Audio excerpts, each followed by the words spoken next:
Shalom saudaraku, bersyukur kepada Tuhan karena kita masih diberikan kesempatan untuk berjumpa kembali bersama dengan saya, Pendeta Jakob Setio. Kali ini masih tetap dalam program Sapa Jemaat. Saya rindu mengajak kita bersaat teduh bersama-sama. Mari kita berdoa.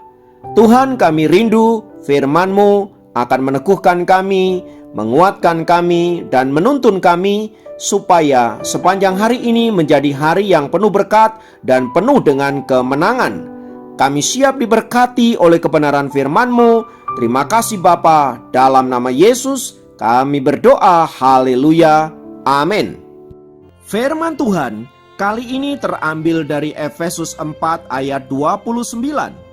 Efesus 4 ayat 29 berkata, "Janganlah ada perkataan kotor keluar dari mulutmu, tetapi pakailah perkataan yang baik untuk membangun, di mana perlu, supaya mereka yang mendengarnya beroleh kasih karunia." Saudara, tahukah Anda bahwa setiap perkataan yang keluar dari mulut kita selalu memiliki dua efek yang berbeda? Efek yang pertama adalah efek positif, di mana di dalamnya setiap orang yang mendengarnya dibangun, dikuatkan, diteguhkan, dan memiliki pengharapan akan hidup ini.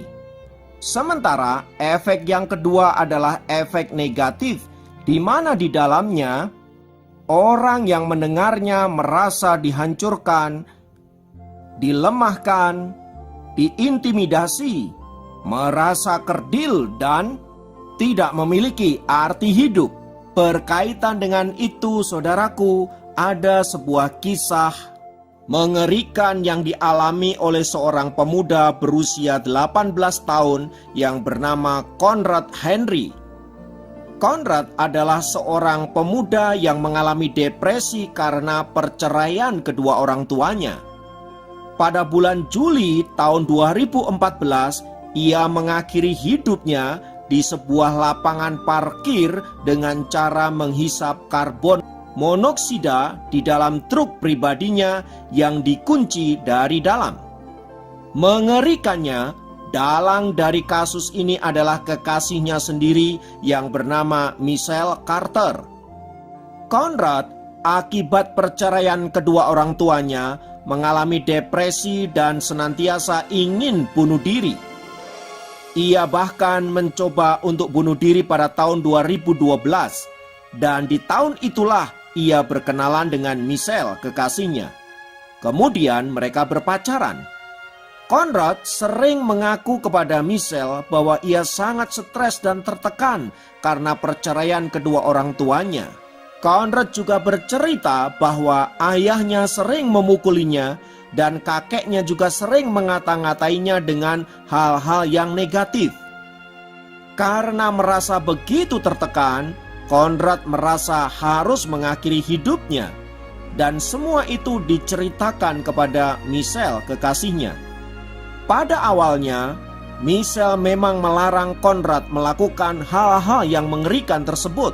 Namun karena ia merasa bosan dan lelah mendengar cerita dari kekasihnya tersebut, Michelle akhirnya berubah pikiran.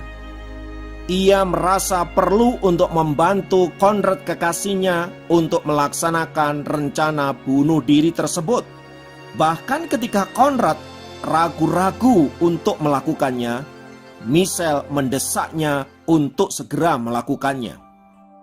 Atas arahan Michelle, akhirnya Conrad melakukan tragedi bunuh diri tersebut.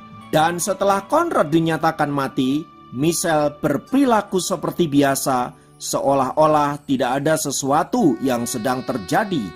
Bahkan ia menghadiri pemakaman dari kekasihnya tersebut. Dan setelah melewati 3 tahun, barulah polisi menemukan bukti bahwa Michelle lah dalang dari bunuh diri Conrad tersebut. Ia kemudian ditangkap dan dijatuhi hukuman. Saudara, kisah di atas tentu sangatlah mengerikan. Bagaimana mungkin seorang kekasih menyarankan pasangannya yang sedang depresi berbeban berat untuk melakukan bunuh diri. Bahkan dialah yang membantu agar bunuh diri tersebut terlaksana dengan lancar dan aman. Kisah di atas menginspirasi kita agar kita berhati-hati membagi hidup kita kepada orang lain, termasuk mereka yang paling dekat dengan kita sekalipun. Sebab bila kita menceritakan kepada alamat yang tidak tepat, salah-salah kita bisa mengalami nasib seperti Konrad di atas. Peristiwa di atas juga mengajar kita untuk berhati-hati menggunakan perkataan kita. Salah-salah perkataan kita bisa menghancurkan hidup seseorang. Mungkin pada waktu kita mengatakannya, kita tidak sadar bahwa apa yang keluar dari mulut kita itu seperti sebuah bisa ular yang mematikan. Dan bila perkataan itu sudah menancap di pikiran seseorang, maka itu bisa sangat mempengaruhi perilaku orang tersebut. Oleh karena itu, saudaraku, mari kita belajar hati-hati menggunakan mulut kita. Itulah sebabnya Rasul Paulus menasihati jemaat di Efesus agar mereka menggunakan perkataan mereka untuk membangun dan bukan untuk menghancurkan. Dan biarlah melaluinya nama Tuhan ditinggikan dan dimuliakan. Mari kita berdoa.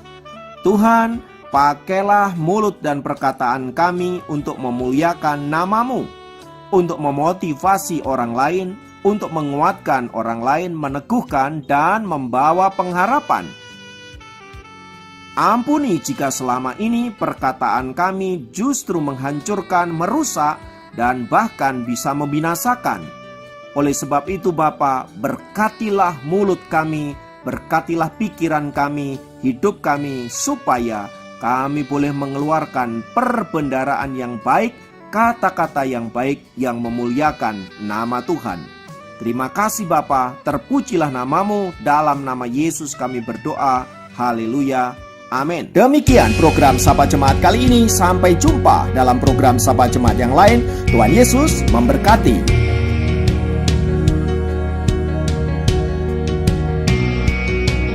You hold my every moment.